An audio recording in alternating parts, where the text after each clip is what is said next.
Hi there everybody and welcome to the Watch channel. Today we are going to be taking a look at a wonderful watch from the Seiko Prospex range. It is the Seiko Speedtimer SSC911. Now I'm going to put some footage up for you in a second, but this watch is, it's not very often I look at a watch and I'm blown away by the looks, but this one really does hit the mark. There's a couple of things not right with it and we will go into those in the video. But overall, I can't speak highly enough for it.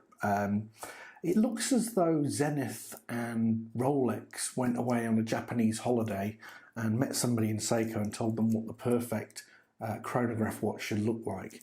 And like I say, I can see influences from both the Daytona and the El Primero in this. Tell me what you guys think in the comment section though. Really keen to hear your thoughts.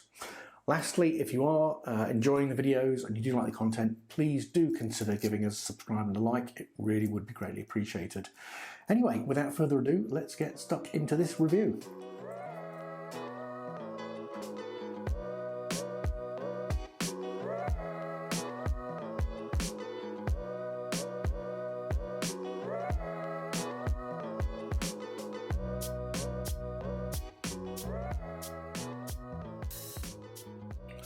Okay guys, if we kick off with the dimensions of the watch, this is called the Go Large case, so it is slightly bigger than what the original Speedtimers were. They were 39mm. This watch actually has 41.4mm diameter.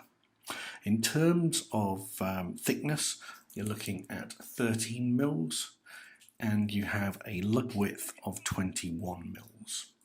In terms of weight, you're looking at 165 grams overall for the watch, including the steel bracelet.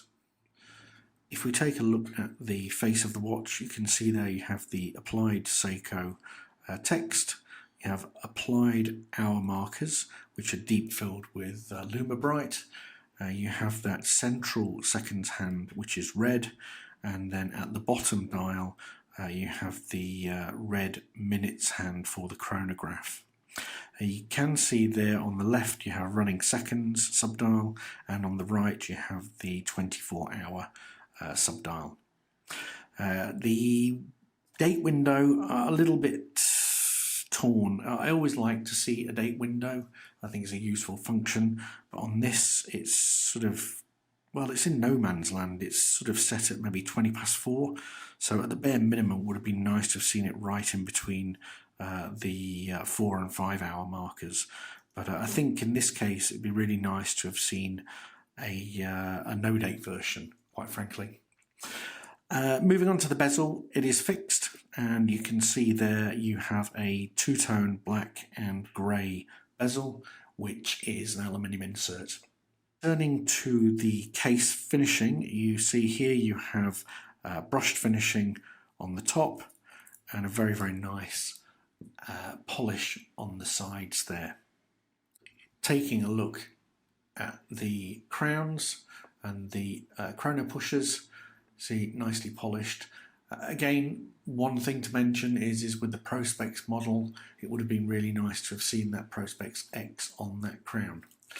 Now the watch is 100 meters water resistant, and like I say, you know, for a chronograph I think that's quite good.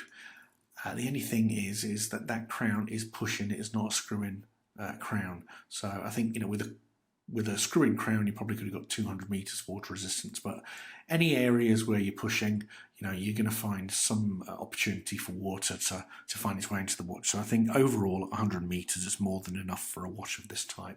In terms of these, the crystal on the watch, you have a domed sapphire crystal, and it does have anti-reflective coating on the inner side, so very good at reflecting those glares, as you can see in this footage.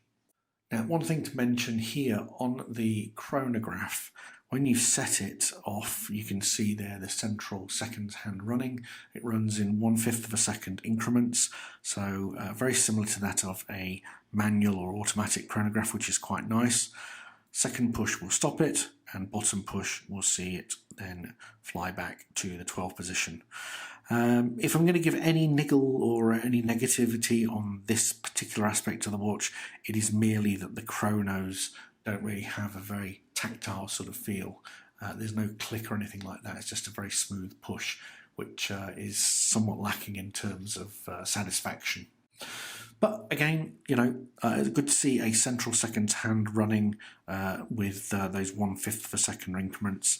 As you guys may well know, there's nothing worse, I hate, than a chronograph watch that when you press it, just does 1 second ticks. It drives me up the wall. Now, inside the watch, you do have one of the Seiko VK movements. So essentially, it has a 6-month power reserve and accuracy there or thereabouts of about 15 seconds per month. If we take a look at this bracelet, you can see it is a brushed stainless steel affair. Very nice solid links, and with that 21mm end there, it tapers down somewhat to a rather nice milled clasp. So guys, we've got a bit of footage here to show you the lume on this watch. Like I say, it's covered with Seiko's proprietary lume, Lume. It's not up to the same standards of what you would expect with a dive watch, but it certainly is good enough for you to be able to see it at night. And like I say, Lume will hold its charge for quite some time. So like I say, if you are a dive watch fan, don't expect the same type of lume. But like I say, you're going to get reasonable viewability in low light conditions with this watch. Okay guys, so that is it, the review of the SSC911P1.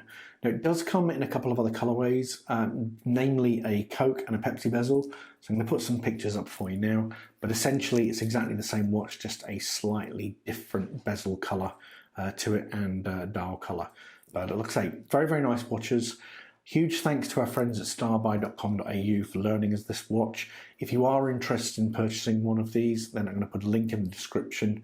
And like I say, thank you so much for taking time to watch the video. I wish you all the best, and I'll see you in the next video, guys. Take care. Goodbye.